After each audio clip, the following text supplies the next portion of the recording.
Halo!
Walking.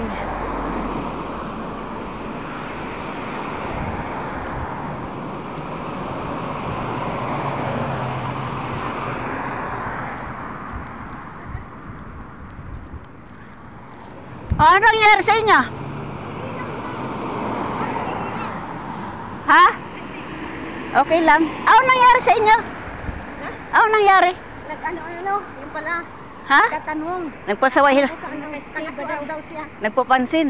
Galing daw siyang sungar. Oo, ngayon. Pagkatapos, Lapit siya sa ano? pumunta daw siya dito sa uncle niya. Oo, ngayon. Wala pala daw dito. Oo, ngayon. Out of Muscat. Oo, ngayon. Manghingi siya ng pamasahe pas taxi pauwi ng Suwan. Galing.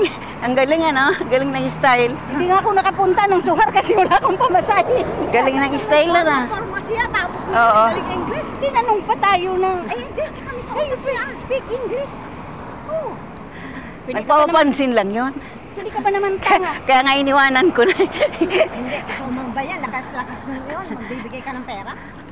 Ganun style. Hindi ka ba naman tanga? Bago ka pumunta dito, tinawagan mo yung uncle mo. Eh, nalaman mo na auto Muscat sila. Gawa-gawa lang yun ng kwento. Ay, nako. Kaya nga iniwanan ko eh. Mang-aabala lang yun eh. Alam mo kasi mga babae tayo. Ano ba kasabi niya paghingi? Sabi ko, sorry sister, we don't, ay brother. Ano ba kasabi niya? Sabi niya, nga, Paano sinabi na hingi ng pera? galing siya ng ano, so I don't have anything for taxi. Oh. So ano ibig sabihin doon? Di sa ano, sa paano niya, i-transfer lang niya. Ano sinabi mo na? Kung wala siya, ibang transfer niya. Sabi mo, Oh. may kausap pa siya, sabi mo, oh, anong may tutulong ko sa iyo? Ganun lang. Wala din pera sa iyo. Parang ganun lang yon, para hindi mahalata nung ano. Parang may, mukhang walang pera. pero maano dun sa ano. Niwala ka. Ba't ka pumunta rito na hindi ka tumawag sa pupuntahan mo? May kausap naman siya. Kung ako ang napatigil dun, ewan ko lang. Sabi nga nito, pag sino rin na doon, naaway. Kaya dumiretso na ako kasi alam ko nagpapansin to eh. Aabalahin lang tayo.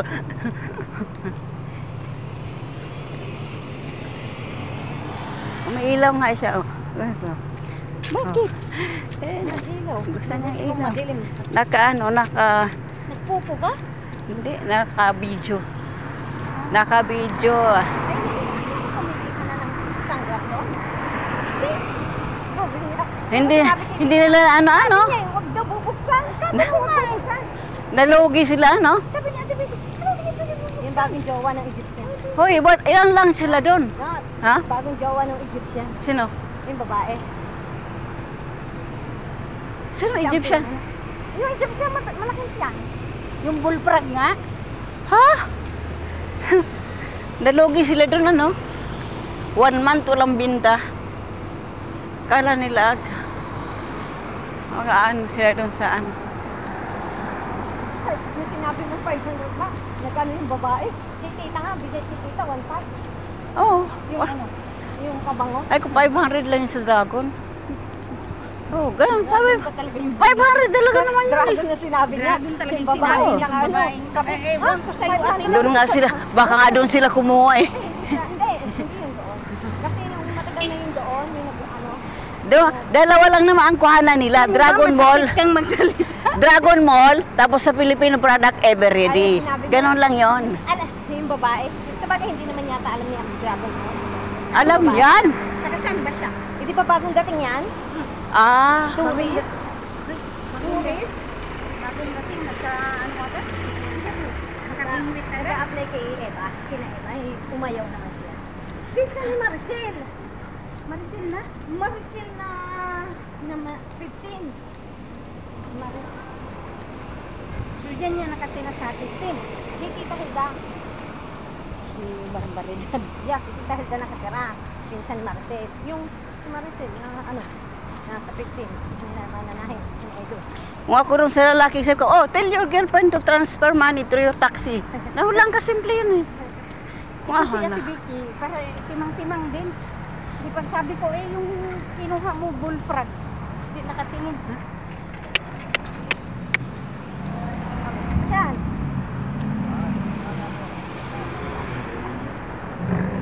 Tumingin siya.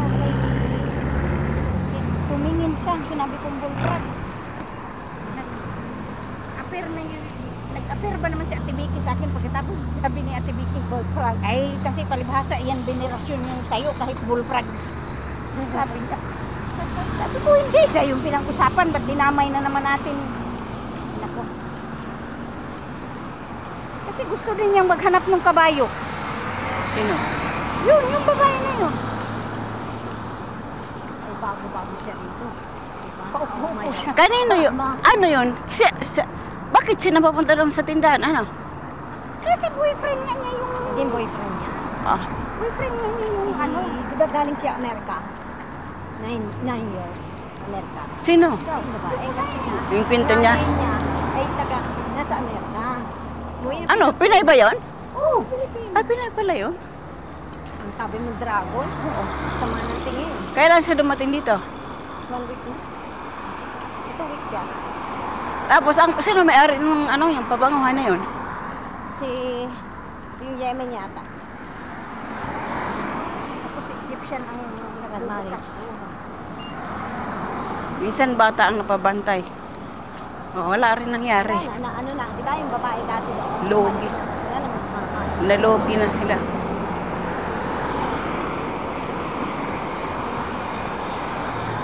Pinuksan yun, siyang nandoon. Pag nadali siya, tourist. Oo, wala man siyang papel. Patay, kulong din siya. Siya, papel niya, tourist. Balik. Balik siya sa Pinas.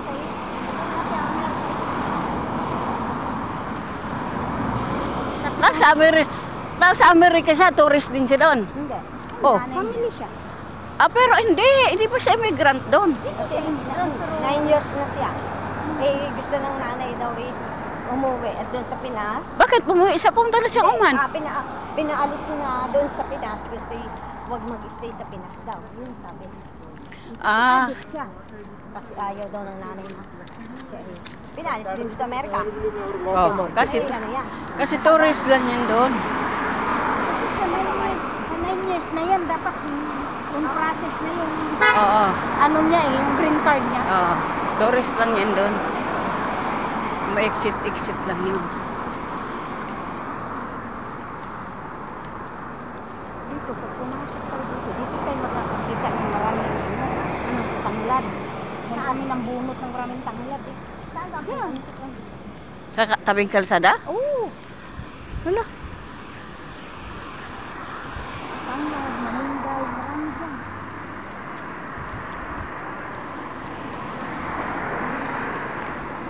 Yan na kami lumusok kami dun sa TV.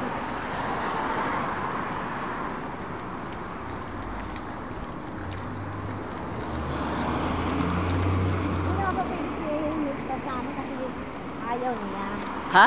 Ayaw niya sa ganito. Maglalakad lagi. Oo, siyempre. Hindi naman kaya. Mataba siya eh. Naglalakad naman niya. Lagi naman kami naglalakad Sa beach? dito. Dito? Oo! Lagi kami naglalakad dito. Ayaw, wala sa mood siyang maglakad. Kaya siya sa mood kasi tinupat siya, pinaputulan niya yung relo ni Hasin. Katapos, nangyari, puto lang, hindi na maibalik. Yung nagputol. Sabi, depende lang naman, hindi na maibalik. Pura lang hasim. Ikaw, Ulos. Kada kwento mo, kasama ba yung boyfriend mo sa usapan? Bakit?